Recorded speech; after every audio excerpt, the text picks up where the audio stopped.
Assalamu alaikum, Siraj Zaidi ka bahut bahut adab, namaskar and good afternoon. Very happy new year and a very happy returns of the year and the first show of the new year, 2025.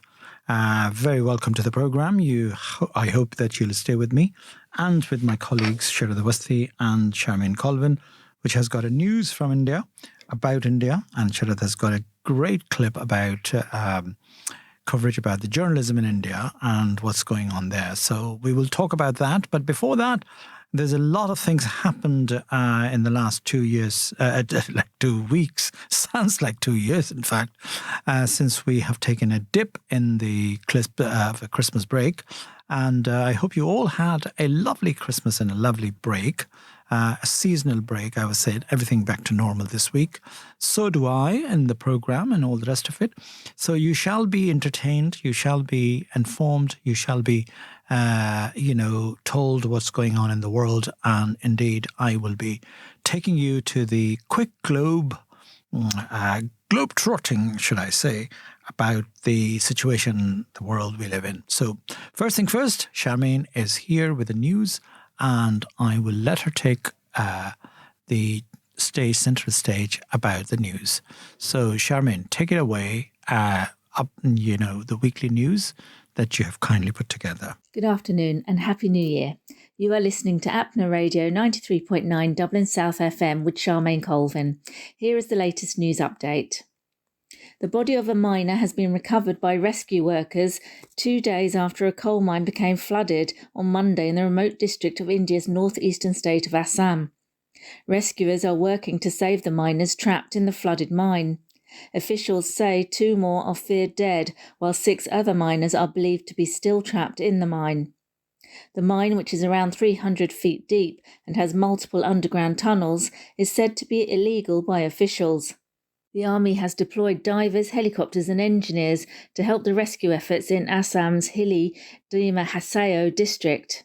The operation is taking time as there are a number of rat holes in the mine, so called because their tunnels are only just big enough for workers to get through.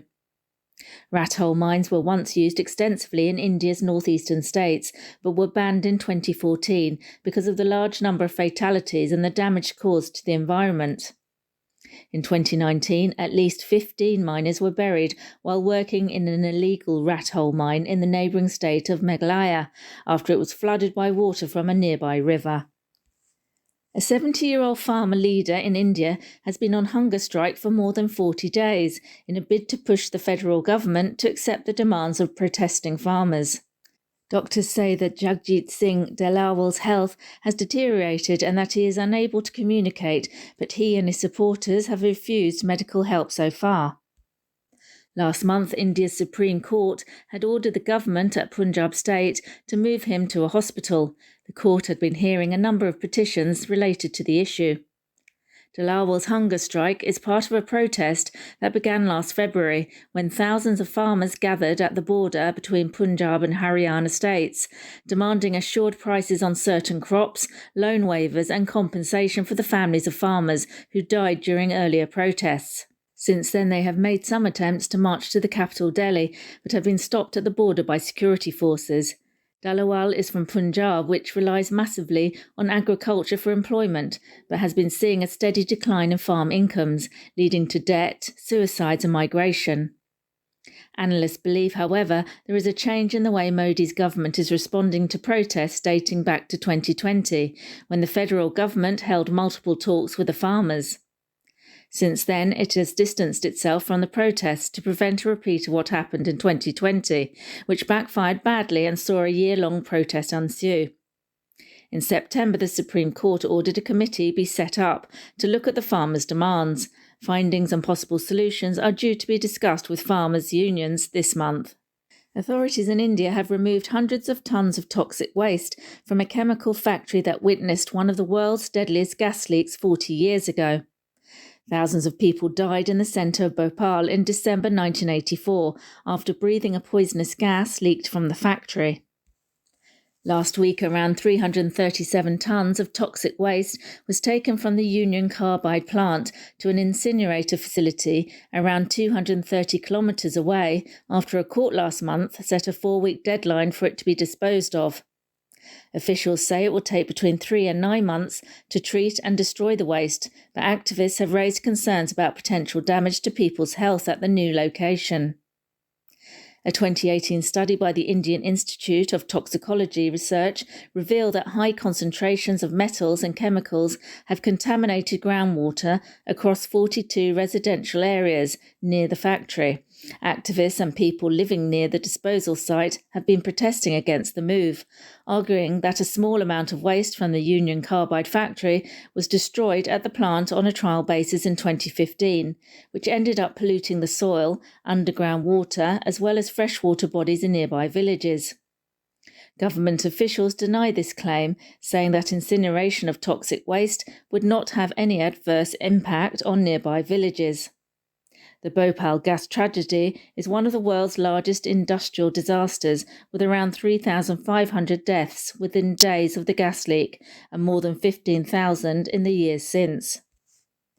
State-run Indian Railways has spent more than $22 billion so far in the current fiscal year, focusing on projects to expand capacity and deliver faster and safer travel to passengers, according to government officials this week.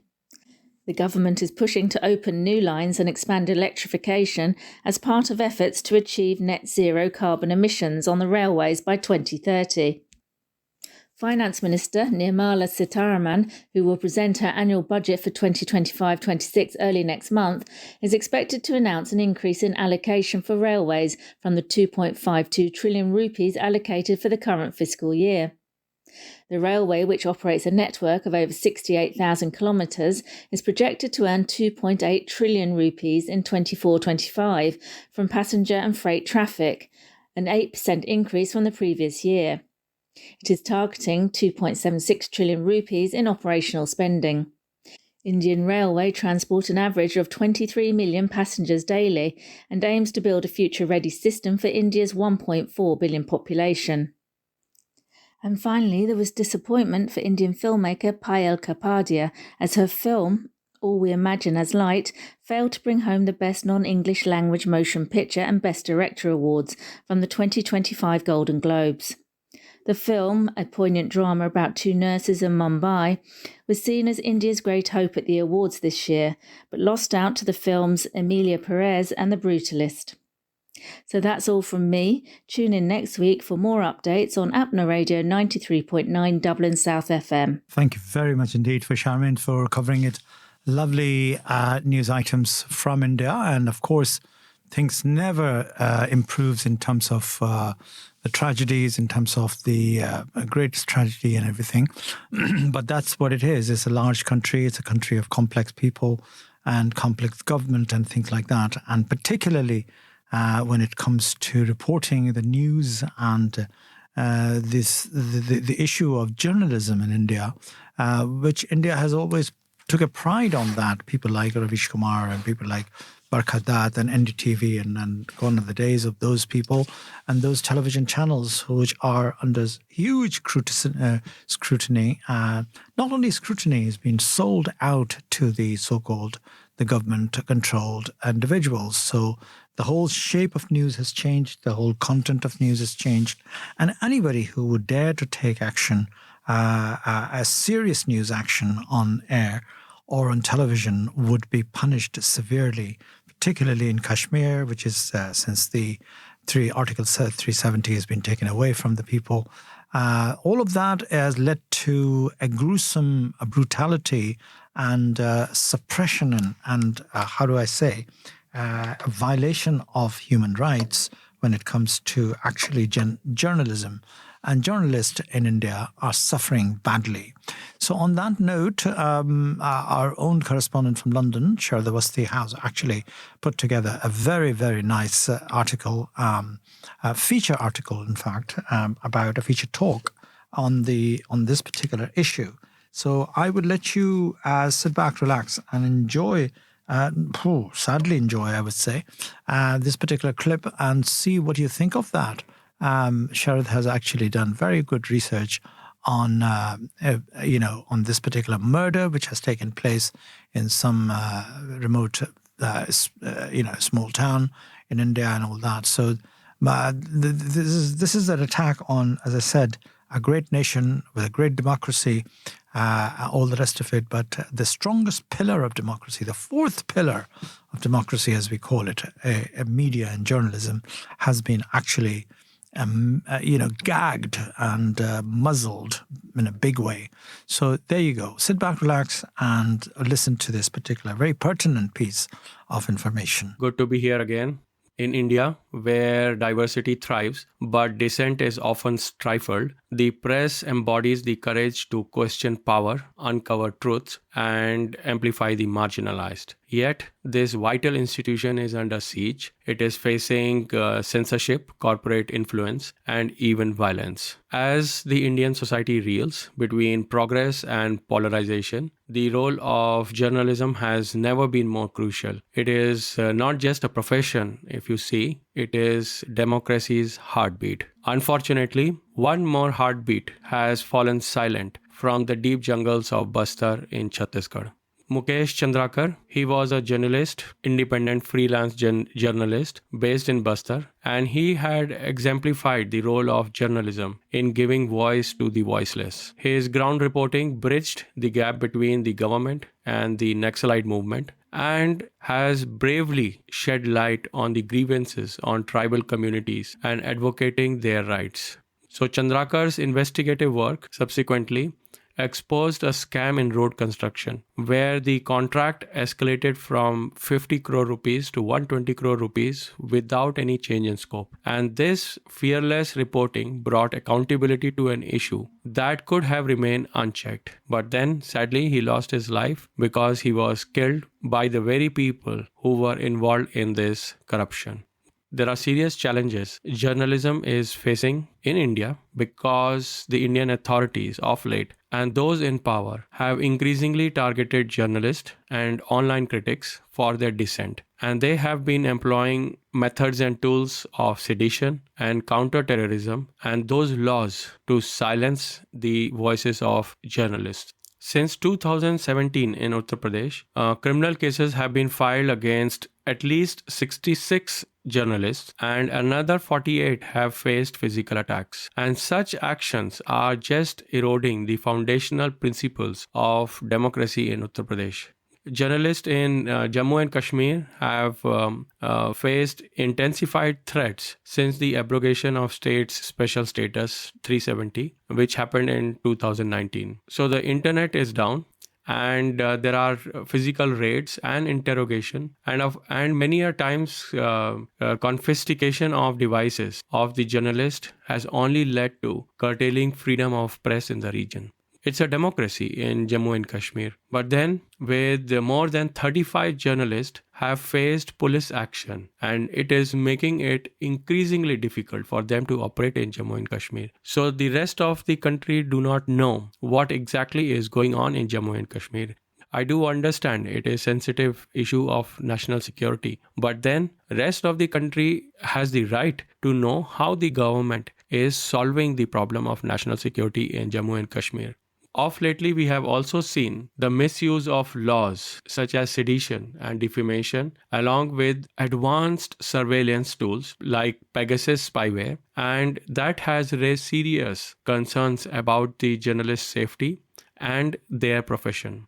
Now, this is the latest instance I would like to share, and don't laugh at it, and that is the arrest of Mohammad Zubair.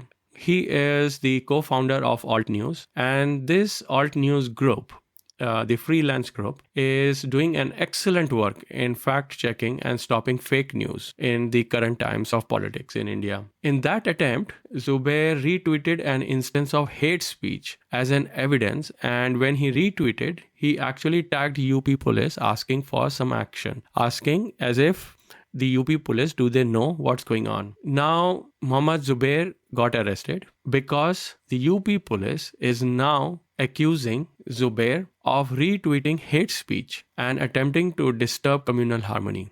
while the person who is of interest, the person who is really making the hate speech, Narsingh Anand, he is scot-free. So that is the state of journalism, the voice of dissent being treated in India. Now, these kind of instances only underscores the increasing legal harassment and the legal terrorism that is faced by the independent journalists and the fact checkers and the freelance journalists who want to undertake the issues of society. One of the strong voices against the policies of government, Rana Ayyub, you would have heard her name. Now, she was stopped from traveling to United Kingdom because she was to speak at a journalism event, and she was charged for tax evasion and money laundering and etc. and everything. And this is 3 years ago, and still nothing has happened as far as the legal thing is concerned. But then it is only a tool and method to harass those who have a voice of dissent against the government. So what does this picture actually mean? This means that the government, which grows more on authoritarianism, they start to clamp down harder on press freedoms, and they muscle the press with fears and scrutiny. And these trends increase as the government becomes more authoritarian. So why do governments fear journalists? Because journalism, a good journalism, threatens authoritarian regimes, and they expose misconducts, and it provides an alternative narrative to what the government is saying. It creates a sense of accountability in the society. The inefficiencies are highlighted. And of course, by exposing corruption and inefficiencies, the political careers are at stake. Also, the government starts to lose its propaganda, its narrative, and the state fears that too much discontent might give rise to social unrest. But then, India has a standing on press freedom. Out of 180 countries surveyed in 2024, the latest World Press Freedom Index, India stands at 159. So which means that as a democracy, as a functioning democracy, India cannot have a worse ranking than what we have today as 159. And this is primarily because of the government interference and the use of the sedition laws and the pressure on media outlets. The other thing that has happened in India is the media conglomerates like Reliance Industries and the Adani Group. They have started to buy out the medias, and they are influencing the editorial content and reducing the journalistic independence. And this, when gets tied up with their interest in the government, then we see there are strategic lawsuits against the journalist, physical attacks, online abuse, and violence, harassment. So we have a spiraling down journey in India as far as the journalism is concerned. To understand the power of journalism, I would like you to go back to 1983-84 to the city of Bhopal. So there is this journalist called Rajkumar Keswani, and he warned in advance about the safety lapses at Union Carbide plant in Bhopal. This only exemplifies the power of investigative journalism. He wrote an important article called Bhopal Sitting on a Volcano, and that exposed glaring safety violations that were subsequently ignored by the authorities. He wrote to the Chief Minister of Madhya Pradesh also, but then tragically, his warnings were unheeded. And what do we see as history? It culminated into 1984 Bhopal gas tragedy, one of the worst industrial disasters in history of mankind. Only if the warnings were taken seriously of this journalist, thousands of innocent lives would have been saved, and lakhs of lives which are still affected by the toxic gas would have been avoided. Lives would have been different. The history of Bhopal would have been drastically different to what it is today. So that is the power of good journalism, and we need to protect that. If we leave the country to poor journalism, to media houses, to Godi media, and we leave it to journalists who ask kindergarten standard questions to the Prime Minister of India, we are leaving corruption unchecked in the society. We are leaving society to polarization, divisions. We are only going to stunt the progress of this great country. We will only encourage poverty, inequality, and of course environmental degradation if we leave our country to poor journalism. Why aren't our journalists questioning the Prime Minister in a public press conference. It has been more than 11 years and the Prime Minister has not come into public to answer the press. Why aren't the journalists taking the courage to seek that press conference? We see that every time with the US President. We see that every time with the British Prime Minister and the French Prime Minister and the Japanese Prime Minister. Why is the Indian Prime Minister not talking to the journalist and journalist not questioning the Prime Minister of India in a public conference? And journalism is not just a profession. It's a lifeline of democracy. It's the heartbeat of a nation. The Indian freedom struggle was significantly shaped by the journalists like Bal Gangadhar Tilak. Mahatma Gandhi wrote in newspapers like Harijan and Young India magazine. Lala Lajpat Rai. Their publications disseminated nationalist ideas, mobilized public opinion, and provided the platform for leaders to voice dissent against British rule. They have used journalism as a method to the cause of freedom in India, independence of India, Swaraj of India. And therefore, this is a precious part of Indian democracy. Journalism requires courage and dedication. It is very difficult to go through the hard work to highlight injustices and amplify marginalized voices, to hold power to account. Knowing all these facts, still, this vital profession, this vital institution, this vital practice of journalism faces existential threat in India. Censorship, violence, corporate influence, legal terrorism. Now that is undermining the ability to function freely and fearlessly. But then, to neglect journalism is to neglect the soul of democracy. Before it is too late, before we slip down from the democracy to authoritarian democracy, which gets out of control easily, it is time to introspect. It is time to look around our homes, mohallas, streets, cities, villages. There would be a dozen problems and evaluate how many newspapers, how many magazines, how many journalists have actually raised concerns about your local area. And that will define the depth of journalism in India, the depth of journalism that you and me are supporting in India. With that introspection, I leave you until next week. Thank you for your patient hearing and feedbacks. We do appreciate that. Bye for now. Dublin South FM. You wouldn't buy a car without knowing its history. So why would you buy a story without knowing who's telling it? Come here and I tell you. It's not always easy to verify what you see, read, or hear. But now there's help. Visit www.bmediasmart.ie. Stop, think, check. Be Media Smart. Brought to you by Media Literacy Ireland, supported by RTE.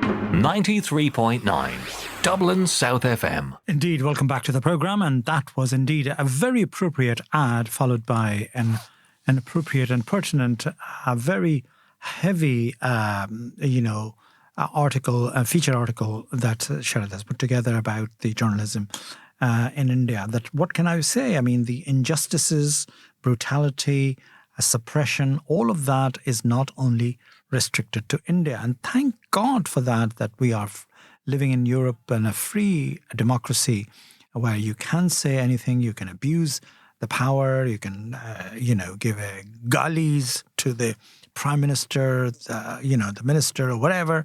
It's a freedom of expression. It's a freedom of journalism. But that you can't do that in India anymore. That used to be the case, and you can write about it, and you can, to articulate your grievances about what's going on in a critical journalism. That is all gone in the current regime of the so-called BJP government led by Mr. Modi himself. But that's what it is. I mean, you take it or leave it. That's how they came into power, and that's how they're controlling everything regarding the news and the content of the news. You remember the DDA, Doordarshan and all those channels used to be, and All India Radio, in fact, which is no longer. The names have been changed as well. Prasar Bharat and all those. Modification has happened to all the institutions which had a gravity and a grand, a reality of things, and people were free to do what they wanted to do. All of that has changed, but that's a sad state of affair. talking about that, the rest of the world is no better place either. Disasters are happening, difficult situations are happening. I'm sure you've been following the horrendous news of fire in Los Angeles. Why I'm talking about it, because it's a home for my lot of colleagues who live in Hollywood. Tom Hanks, celebrities who are realistic reality TV show and all that.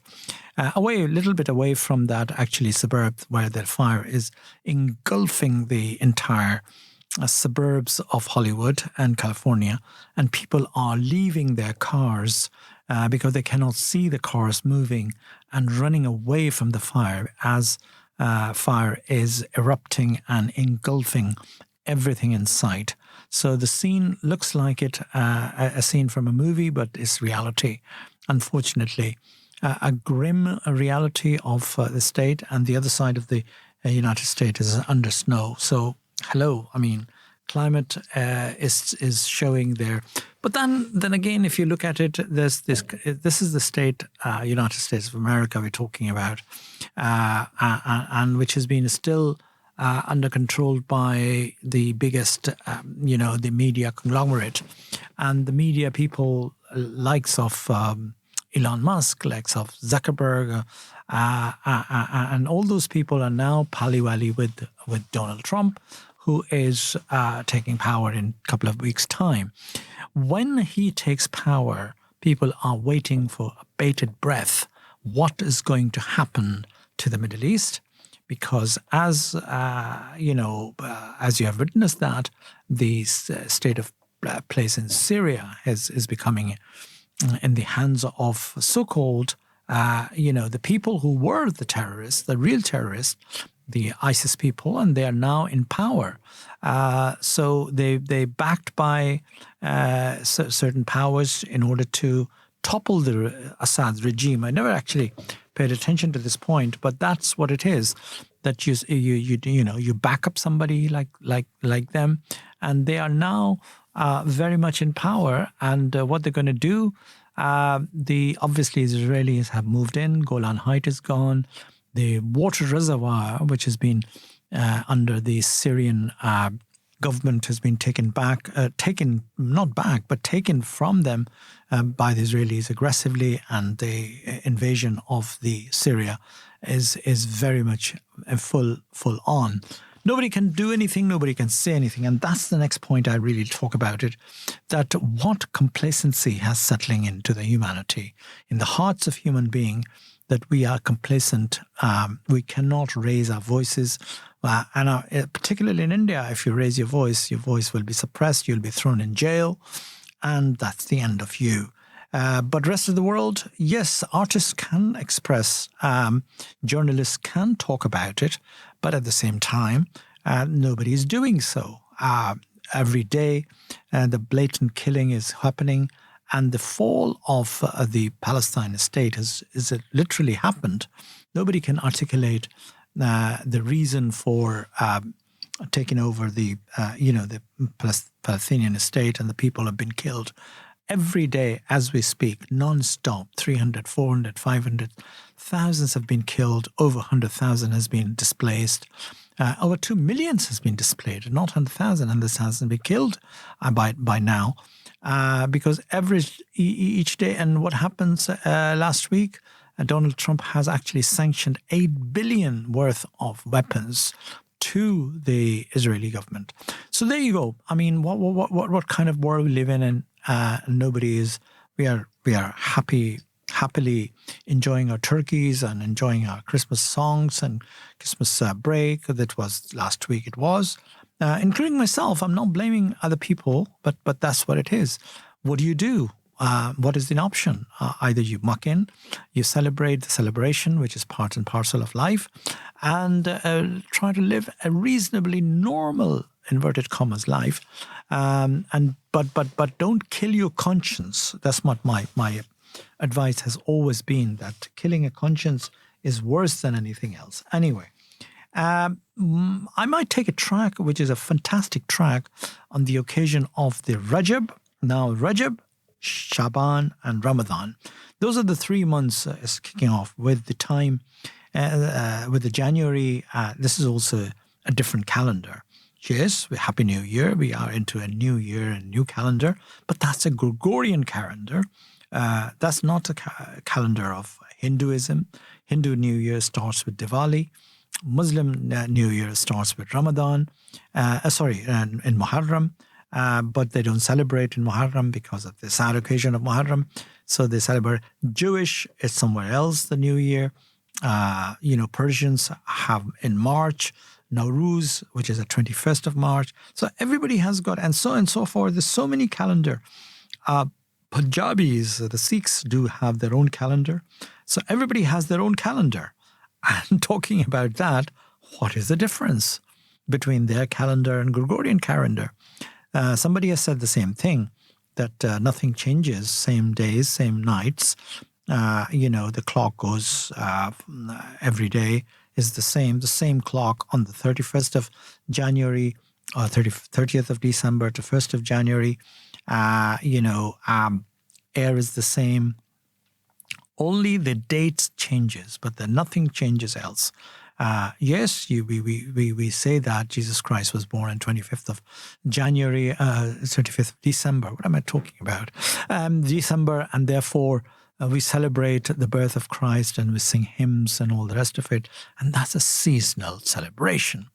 That seasonal celebration brings us where? Next day is the same day. So nothing actually changes except for the fact that you have mechanically we have changing the dates. So not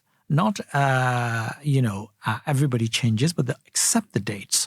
But the other calendars also have their dates and the months and all that. And we are, according to the Islamic calendar, we are now in Rajab. Rajab is a very pious, it's a trilogy actually. Quarter months, Rajab, Shaban, and Ramadan, leading up to Ramadan, which will be in 2 months' time.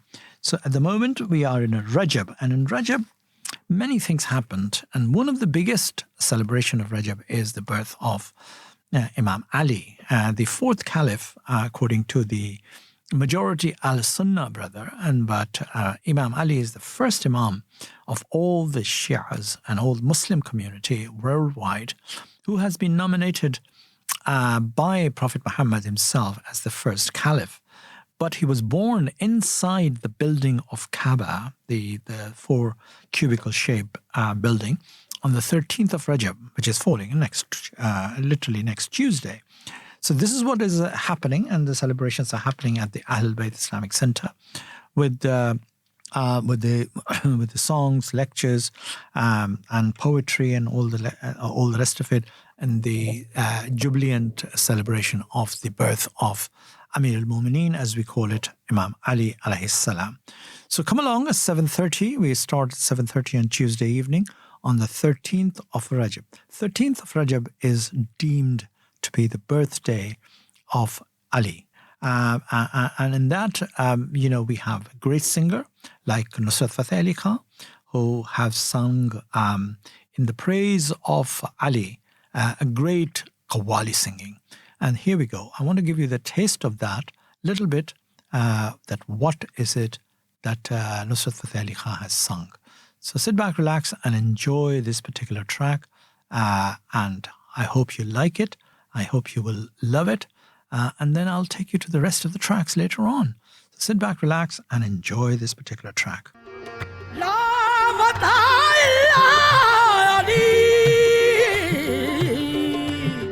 لا سيف إلا ذو الفقار دم هم دم علي علي دم هم دم علي علي دم هم دم علي علي دم هم دم علي علي دم هم دم علي علي دم هم دم علي علي ये मस्ते विलाए है दरम मस्ते विलाए है दरम दम हम दम علي علي دم هم دم علي علي دم هم دم علي علي دم هم دم علي علي دم هم دم علي علي دم هم دم علي علي ये हर दो जहां से दिल बरम हर दो जहां से दिल बरम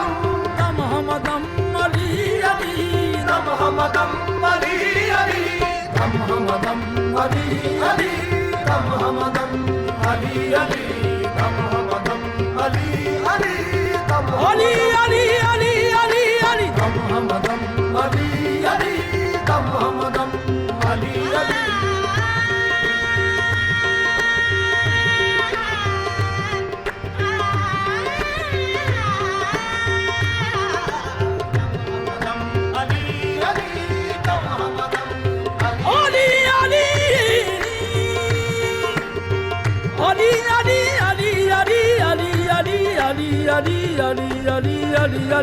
Ali dam hum dam Ali Ali dam hum dam Ali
मुश्किल कुशाए शेर यज़दान दम हम दम अली अली दम हम दम अली अली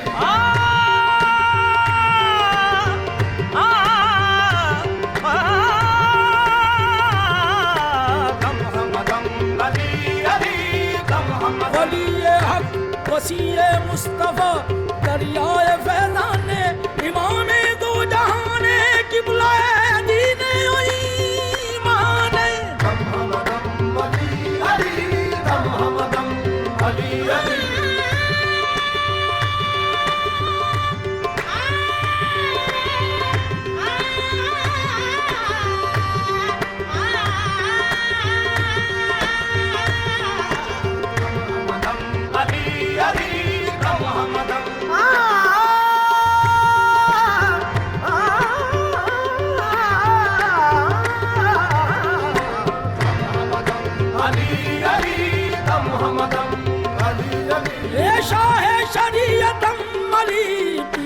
तरीक़तम अली शाह शरीयतम अली पीरे तरीक़तम अली पीरे तरीक़तम अली पीरे तरीक़तम अली अली पीरे तरीक़तम अली अली पीरे अली अली अली पीरे तरीक़तम अली पीरे तरीक़तम अली अली अली अली अली पीरे तरीक़तम अली पीरे तरीक़तम अली अली अली अली अली पीरे तरीक़तम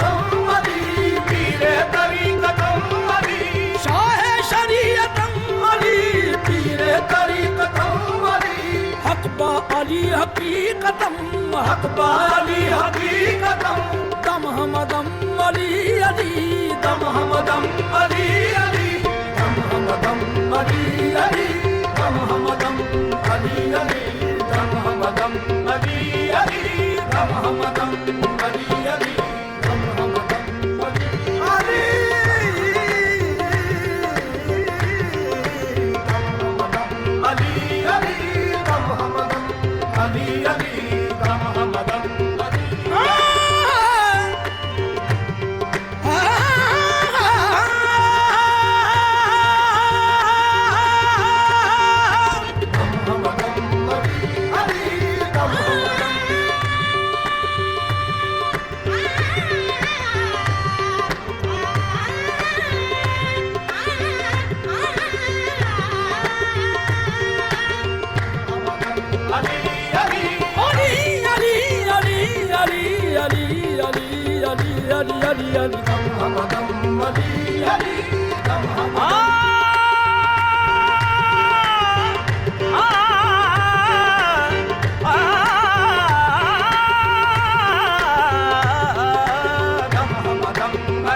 Ali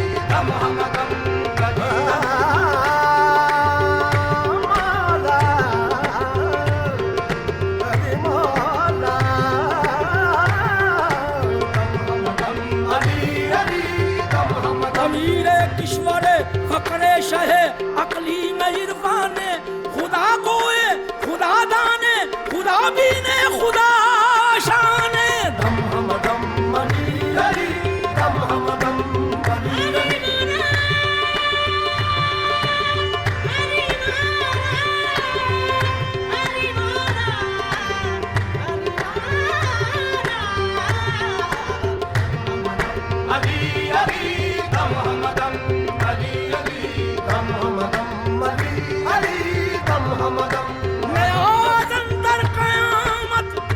सरो सामान खाही शुद के अजूबे तवल्लाए अली दारी तो सामाने दम हम दम अली अली दम हम दम अली अली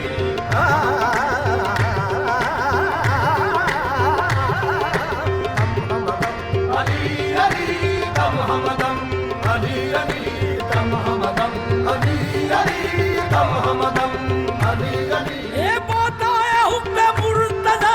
साकिए मन बदे मरा आदाए हुक्म मुर्तदा साकिए मन बदे मरा साकिए मन बदे मरा साकिए मन बदे मरा साकिए मन बदे मरा साकिए मन बदे मरा साकिए मन बदे मरा साकिए मन बदे मरा साकिए मन बदे मरा साकिए मन बदे मरा ए बताए हुक्म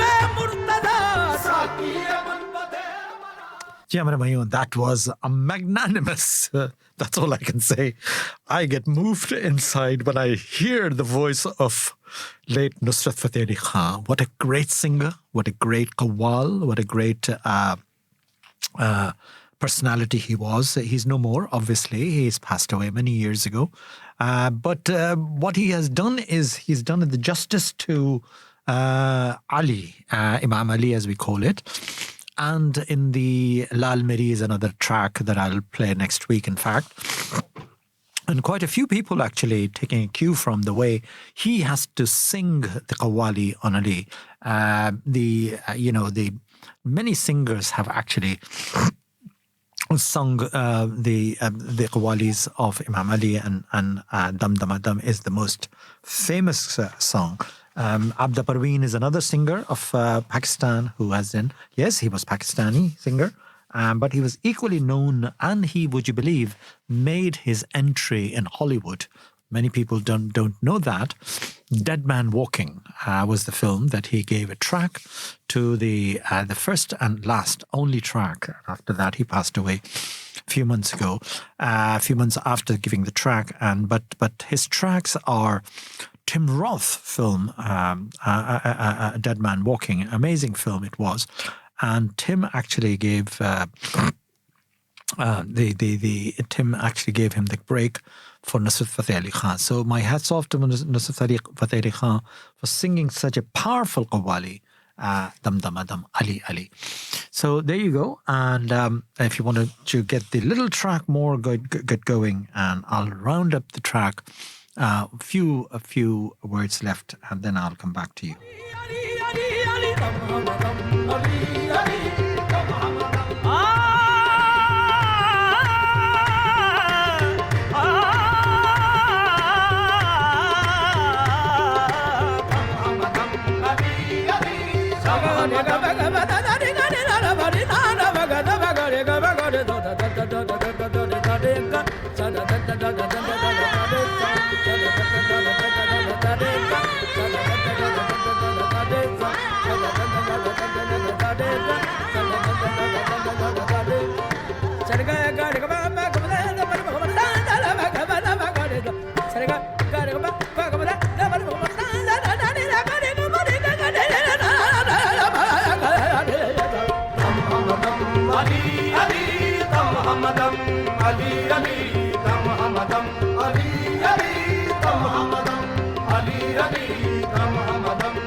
Sham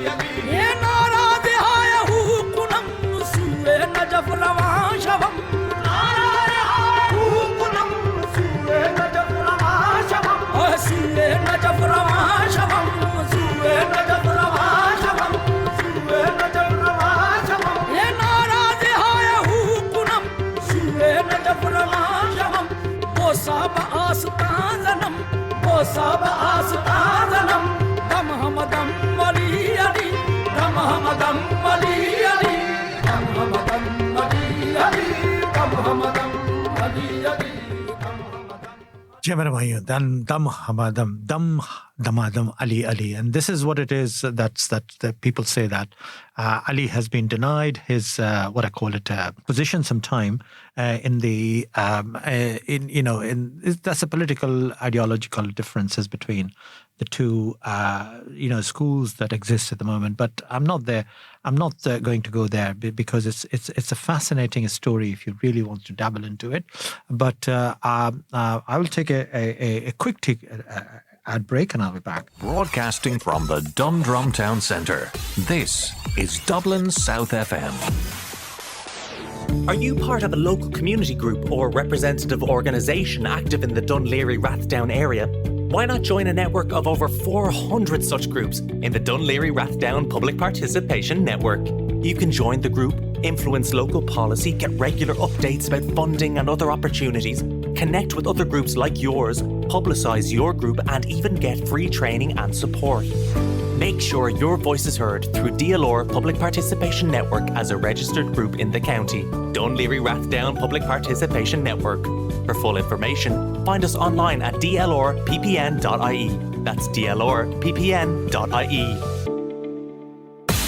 Broadcasting to South Dublin on 93.9. This is Dublin South FM. So there you go. And I'm back to this wonderful interlude that I've taken an ad break in order to tell you the background of the date and the song that I've been just playing of Nusrat Fateh Ali Khan. Nusrat Fateh Ali Khan, as you say, that one of the biggest singer, Qawwali singer, who established the Qawwali in the world on a world stage. Talking about Qawwali and the genre of Qawwali and the way it's been sung and the music has been used, we lost another biggest maestro, ustad of tabla player while we were at the break. Zakir Hussain. Ustad Zakir Hussain was one of the biggest tabla player from India who has been awarded Grammy Award and many awards, Padma Bhushan, Padma Shri in Indian. He was born and grew up in Mumbai in a family of musicians, in the family of Ustad Allah Rakha. And then he grew up to become a very talented child prodigy he was. Amazing talent he was, and I had a privilege to hosting his concert at our own National Concert Hall in Dublin years and years ago, about 15 years, or maybe more than 20 years ago, when he was visiting Ireland, and we had a fantastic concert of his talent with Bhavani Shankar, with with all the percussionists and all the flutists and all that. No longer. He's around at the tender age of 71. I would say tender age because this is what... If you see legends like artists like Mr. Bachchan, who's going as very strong, running around at the age of 82, doing Who Wants to Be a Millionaire, Kaun Banega Crorepati and all this, and many other, it's 71 is not an age. Many other people passed away, and I would, when I'm mentioning them, all of them, I will give a tribute to Zakir Hussain next week with this tabla interlude. But another person who passed away was very dear to my heart was Mr. Shyam Benegal, who was at the age of 90, lived a full life, made wonderful films, and gave me a break in Bollywood, should I say. So I shouldn't say Bollywood because it was a television series that he made called Samvidhan. And he was generous and kind enough to give me a break and give me a small role to play. And I flew up to Mumbai and worked with Mr. Benegal himself. He is no longer around. What a gentleman he was. What a great man he was. What a fantastic man he was. What a genius man he was who created a parallel cinema. No, he did not give any opportunity to Shah Rukh Khan or all these Khans and Mr. Bachchan or Rajesh Khanna and all those ones who were 70s, 80s. He made his own mark by creating a parallel cinema, a cinema which is called the meaningful cinema. Yes, he gave a break to Nasiruddin Shah, Om Puri, Irfan Khan, many talented actors who worked with him. Irfan, I'm not sure Irfan has worked with him, but Sham Benegal did give a break to greatest of the great artists, actors, musicians, set designers, costume designers. My friend Salim Arif was being given a break as a costume designer. Atul Tiwari gave us a break as a writer, who worked right up to the last picture he did, the making of the nation, the story of the creation of Bangladesh that I've screened in my film festival last year. Talking about the film festival, I'm not in the mood to talk about right now because time is really kicking in, and I really want you to get few songs before I say goodbye to you today. But let you know that, and the other great personality who passed away from India was a politician, Sikh politician, our previous Prime Minister, who was a wonderful man, changed the economy of the nation. He was being credited. He was responsible for liberalization of the economy. Manmohan Singh, his name was, who passed away as well. Back to back. 3 people passed away, starting from Zakir Hussain, then Sham Benegal, and then Manmohan Singh. So sad state of affair. And least that I can mention is my dear friend, my dear close friend, close to my heart, Shakiba Omar, who came to festival in the last festival. She lost her father, Muhammad Umar, Sayyid Muhammad Umar, as well, in the same kind of vein. So he was suffering from cancer, and his death was inevitable and predictable. But my deepest condolences to Shakiba Omar herself, who was here in the studio as well. I interviewed her, and she was a guest of the festival, running a Denzel Foundation, a delectable NGO, and of course a very successful entrepreneur, social entrepreneur, and a business lady running a cafe in Delhi as well. So my tribute and my deepest condolences to herself for losing her father. As a father is a father, it doesn't matter. With a mother and father losing is not an easy task. But that's it. What can I say? I mean, he would be sorely missed by their family, and I'm sure God give them a strength to recover from his loss. Now, last but not least, another song should be the scheduled now, and I will play this song. मैंने अपना दिल दे दिया. Yes.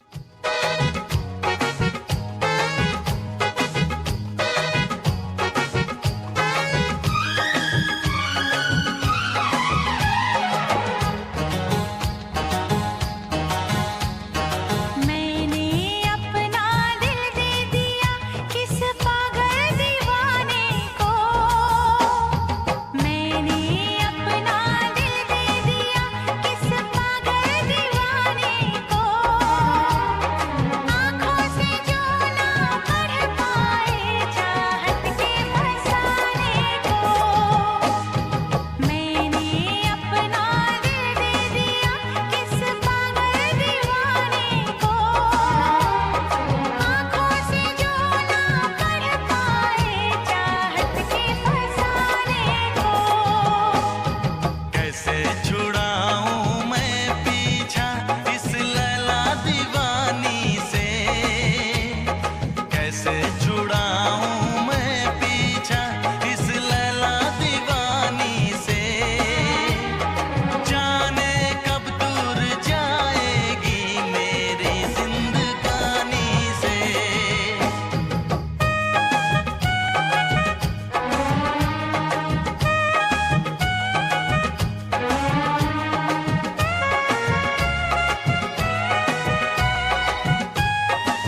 आंखों से ना पड़ पाए चाहत के फसाने को and this is a dilemma of प्यार मोहब्बत लव जिसे हम कहते हैं anyway time is up. I've no more left to play songs and to talk about million and one thing that I always wanted to communicate with you, always wanted to be with you at Apna Radio, broadcasting at 93.9 Dublin South FM. But not to worry, it will be on YouTube and it will be uploaded by our delectable London correspondent, and it will be accessible to people. And I will share the link to everybody.